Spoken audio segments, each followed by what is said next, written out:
Assalamualaikum warahmatullahi wabarakatuh. Bagaimana kabar kalian? Mudah-mudahan kalian dalam keadaan sehat walafiat ya. Materi Bahasa Indonesia kelas 8 hari ini kita lanjutkan masih di bab kedua ya, tentang teks persuasif. Nah ya, materi hari ini Bapak akan menjelaskan tentang cara menulis teks persuasif ya. Jadi dalam menulis teks persuasif itu ada 5 tahapan.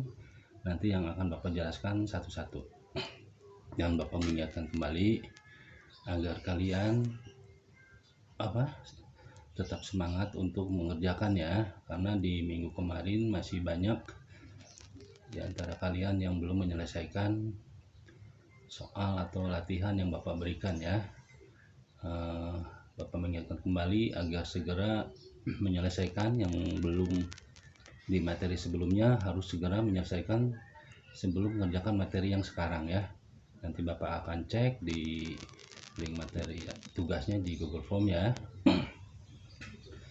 Nah, kita lanjut aja langsung ya ke dalam cara menulis teks persuasif. Jadi ada 5 tahapan. Yang pertama adalah menentukan topik, yang kedua tentukan tujuan, yang ketiga membuat kerangka keterangan teks persuasif, yang keempat mengumpulkan data, yang kelima menulis atau menyusun teks persuasif ya.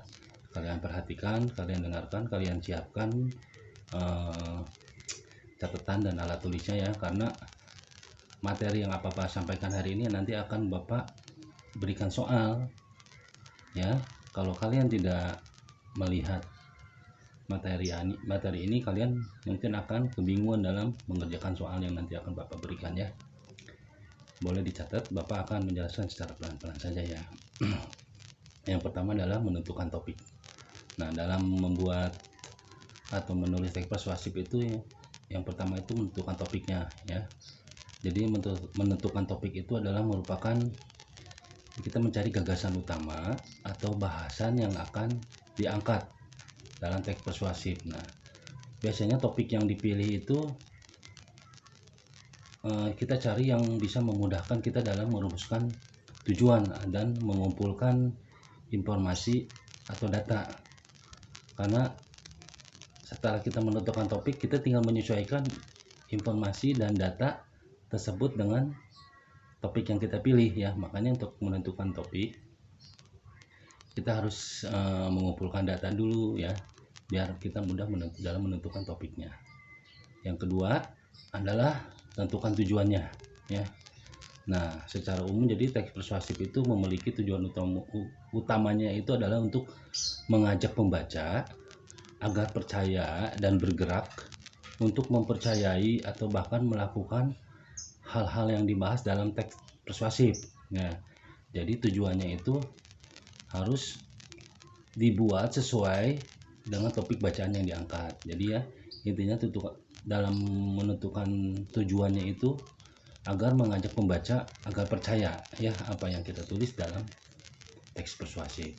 Satu, menentukan topik, yang kedua tentukan tujuannya, dan yang ketiga kita membuat kerangka teks persuasif ya. Jadi tujuannya itu adalah untuk apa yang kita tulis agar lebih sistematis dan logis itu masuk akal. Sistematis itu secara berurutan ya.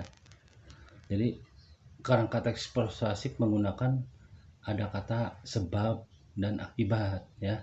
Dalam membuat kerangka keterangan ada menggunakan pola sebabnya apa, jadi mengakibatkan seperti apa ya. Jadi intinya itu disusun berdasarkan struktur teks persuasif ya. Yang keempat tadi, yang pertama menentukan topik, kedua tentukan tujuan, tadi yang Bapak jelaskan itu membuat kerangka teks persuasif. Yang keempat adalah mengumpulkan data. Nah, karena tujuan teks persuasif itu adalah untuk meyakinkan pembaca, maka dalam suatu teks persuasif itu diperlukan adanya bukti ya. Bukti yang mendukung dan harus data yang tepat ya. Akurat, tepat dan akurat. Nah, agar apa? Agar menambah kepercayaan si pembaca itu.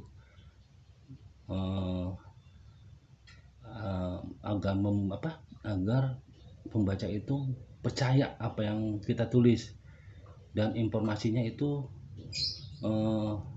dapat diterima oleh si pembacanya ya. Yang tadi yang keempat ya. Nah, yang terakhir adalah menulis atau menyusun teks persuasif ya.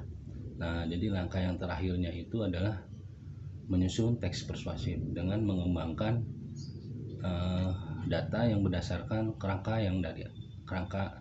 teks yang telah disiapkan sebelumnya. Jadi yang kelima itu terakhir adalah tinggal kita menyusun, karena kita udah membuat topiknya, yang kedua tujuannya, kita membuat kerangka karangannya, kita mengumpulkan data-datanya untuk ditulis, dan yang kelima adalah menyusunnya ya. Itu saja. Nanti kalian dengarkan juga, ini ada beberapa soal yang Bapak akan berikan langsung dari link sini ya. Jadi kalian kalau tidak melihat video ini mungkin kalian nanti akan bingung ya, karena Bapak udah menjelaskan materi yang akan sampaikan ya. Mudah-mudahan materi ini kalian lebih mengerti dan kalian lebih semangat dalam belajar ya. Bapak tunggu untuk penyelesaian tugasnya, dan soalnya nanti Bapak akan kirim di link yang akan dikirim ke wali kelas kalian masing-masing ya. Tetap jaga kesehatan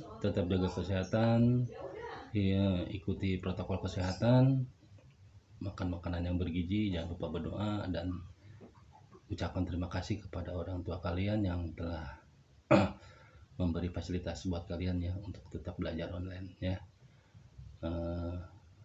Itu saja materi hari ini, mudah-mudahan bermanfaat buat kalian ya. Assalamualaikum warahmatullahi wabarakatuh.